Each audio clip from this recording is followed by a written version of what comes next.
Well, I've been thinking for a while we need to do one about capitalism. Because we get asked it a lot, right? Yeah. Capitalism is the problem. Yeah. It's a bit frustrating for me because it's like, it's so non-specific. It's like, okay, well, yes.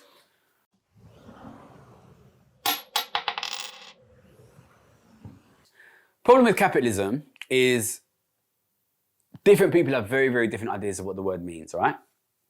So it can become difficult to do any sort of analysis of it because different people have different ideas. So I'm going to say, provide the basic working definition, which some people disagree with, but it's what I'm going to use for this purpose of this discussion, which is capitalism is a system which has a relatively small government, relatively low taxation. People are expected to take care of themselves with their own money. And then there's freedom to trade, freedom to own things, basically. It's people call it a laissez-faire system. There's not a lot of government control. People can do whatever they want. Everybody's free to do what they want. It's important to realize once you use that definition, none of us live in fully capitalist countries, right? The UK has an NHS. That's not a capitalist institution. The UK has public funded education. That's not capitalist, So none of us live in a perfect capitalist system, but let's talk about capitalism, which is the idea of freedom to own, freedom to trade, and it also means freedom to generate inequality, right? Now, there's something which is good about capitalism, which is that capitalism rewards people for doing things that other people want. So if you're making a load of paintings and nobody wants them, you ain't gonna make no money. But if you're making a load of paintings that people want, then you are gonna make money. Why do footballers make money in the capitalist system? Because tons of people are willing to pay to watch them. So in a sense, capitalism is good because it incentivizes all these people to play football and people want to watch football, these kinds of things, right? So there's like a philosophical idea behind it, which is that because everybody is free, then you will get rewarded if you do things other people want, which means in theory, people should start doing things that other people want, which is good because we're all helping each other, right? This is the idea behind it, right? The problem is, if you actually look at the outcomes of capitalism, lots of people have things which they really, really want or even need that they don't get. So we have a capitalist system and a lot of people can't afford to feed their kids, right? So, they want to feed their kids and there's enough food for them to feed their kids. Why are they not feeding their kids? We have people who are working jobs who are homeless, Of course they want homes, but they're not getting homes. And what this reveals is there's one key flaw to capitalism, which is that capitalism doesn't reward you for doing what people want. Capitalism rewards you for doing what people with money want, right? There are people in poor countries in the world that are blind and they just need relatively inexpensive surgery to fix their blindness, but they don't get that because they've got no money, right? So capitalism doesn't give that to those people, You're a dentist, right? You will see there are dentists that spend all of their days doing expensive cosmetic surgeries for wealthy people. And at the same time, there's people who are in agony of toothache and can't get a dentist, right? And this is because capitalism doesn't reward you for doing what people want. Capitalism rewards you for doing what people with money want. If you can do something that rich people want, you can make a ton of money, right? But if you can do, if you want to provide dental work for like poor people in Africa or in Southeast Asia, you ain't gonna make no money for that because they don't have any money, right? So once you understand this, then what you see is inequality is an absolute cancer at the philosophical root of capitalism.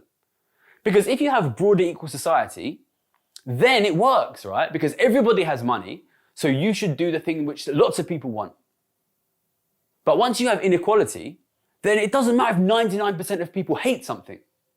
If you do a job which sucks wealth out of the poorest 99% and gives it to the 1%, you can get paid a ton of money for that. I know because I did it, right? Capitalism works for the people with money. There's this phrase, right, which is freedom for the heron is death for the fishes, right? If you allow everybody freedom and what the most powerful people want is to take everything from everyone else, then that's freedom, right? That is freedom.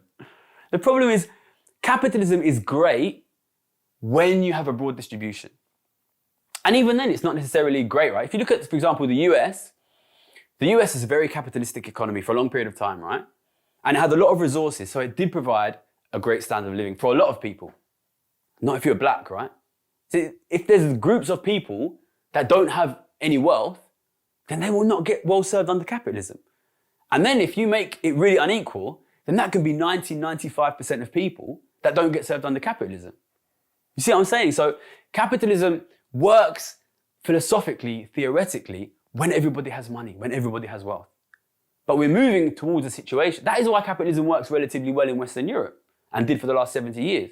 Because lots of people have wealth. So capitalism is democracy, but £1, one vote.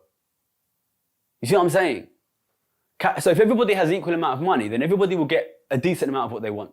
But once you move towards extreme inequality, then capitalism will only serve the rich. Of course it will. Why would capitalism give you anything if you have nothing to offer for it? It's about freedom of trade. And if these people have all the power, then they will get all the stuff. And what you start to see is capitalism is so dynamic, it creates the physical infrastructure to perfectly mirror the distribution of wealth because capitalism serves the people with wealth. So if you have a broad wealth-holding society, then capitalism will produce lots of middle-class housing and middle-class cars and middle-class appliances and middle-class services and middle-class theatres and middle-class cinemas, right? But if you have an economy where all of the wealth is with the very rich, then capitalism will give you extreme luxury and poverty. It will give you an extremely wealthy town centre surrounded by impoverished slums, which is what the case in Mumbai, which is the case in Johannesburg, which is the case in Sao Paulo, which is the case in every unequal country in the world, and is becoming the case here in London as well, right? So, the way I see capitalism, sorry, I hit my mic there, the way I see capitalism is it produces good outcomes when everybody has wealth. When you are in a very unequal society, it generally produces terrible outcomes. So you need to protect the wealth distribution. You need to protect the wealth distribution. And the problem you have is that capitalism tends to destroy the wealth distribution.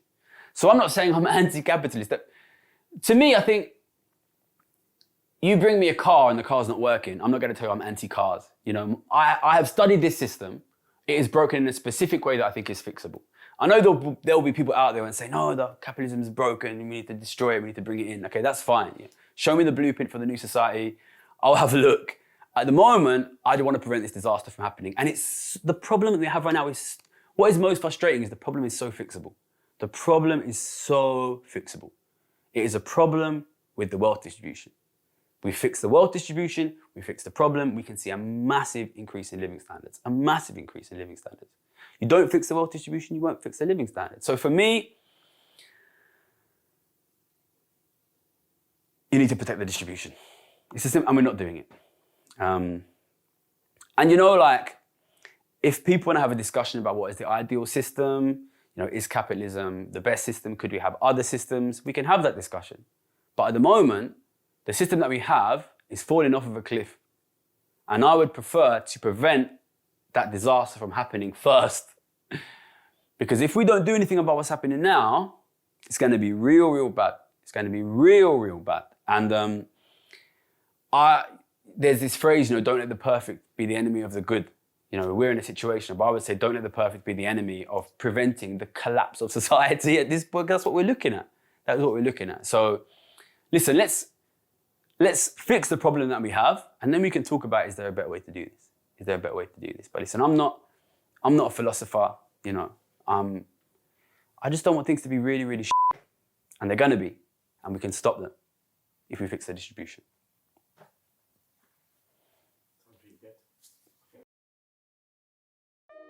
Housing could be so much more affordable, wages could be so much higher, and we could have so many more options in how we live our lives. Some of them put a lot of money into paying economists and think tanks to tell you that inequality is important for the economy. That is not true.